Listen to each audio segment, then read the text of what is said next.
ফাইটটা কিন্তু তুমি সেই রকম করছো, পুরা হিরোদের মতো।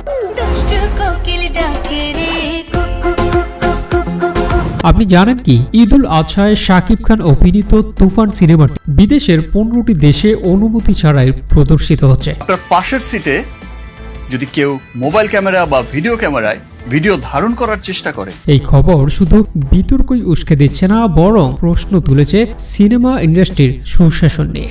আমি সাকিব খানের ছবি যখনই আসে তখনই আমি দেখি। আজকের প্রতিবেদনে আমরা জানবো কিভাবে এই সিনেমাটি আন্তর্জাতিক বিতর্কের কেন্দ্রবিন্দুতে পৌঁছে গেল। দর্শক, বিস্তারিত জানতে অবশ্যই শেষ পর্যন্ত দেখতে থাকুন। গেল 28শে জুন আমেরিকা, কানাডা, অস্ট্রেলিয়া, যুক্তরাজ্য, France, Belgium, Sweden, Germany, Netherlands, Spain, Portugal, Abu Dhabi, Bahrain, Qatar, ওমানের শতাধিক থিয়েটারে মুক্তি পেয়েছে তুফান সিনেমাটি। এদিকে ভারতেও মুক্তির কথা রয়েছে সিনেমাটির। ভারতে মুক্তির জন্য অনুমতি নিলেও অন্যান্য দেশের মুক্তির অনুমতি নেয়নি সংশ্লিষ্টরা। যেভাবে দর্শকরা মাঠে নেমেছে, হলমুখী হয়েছে, সেটাকে ধরে রাখতে হলে বিদেশে সিনেমাটির প্রদর্শনের বিষয়টি জানেনি না তথ্য মন্ত্রণালয়। এ ব্যাপারে তথ্য মন্ত্রণালয়ের উপসচিব সাইফুল ইসলাম বলেন, ভারতে সিনেমাটি মুক্তির জন্য অনুমোদন নিয়েছে, তবে অন্য কোনো দেশে সিনেমাটির প্রদর্শনী হচ্ছে কিনা তা আমরা জানি না, অনুমতি নেওয়া হয়নি। তিনি বলেন, বিদেশে প্রদর্শনের বিষয়টি আপনাদের মাধ্যমেই আমি জানলাম।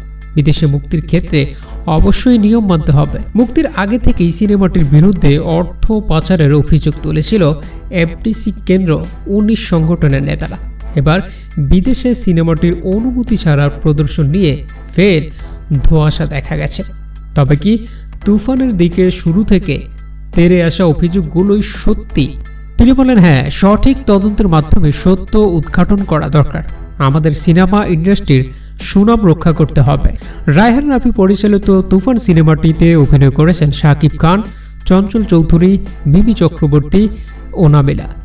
সিনেমাটির বিদেশে প্রদর্শন নিয়ে যে বিতর্ক উঠেছে তা দ্রুত সমাধান করার আহ্বান জানিয়েছেন সংশ্লিষ্টরা। বিষয়টি নিয়ে তথ্য মন্ত্রণালয় শীঘ্রই পদক্ষেপ নেবে বলে আশা করা হচ্ছে।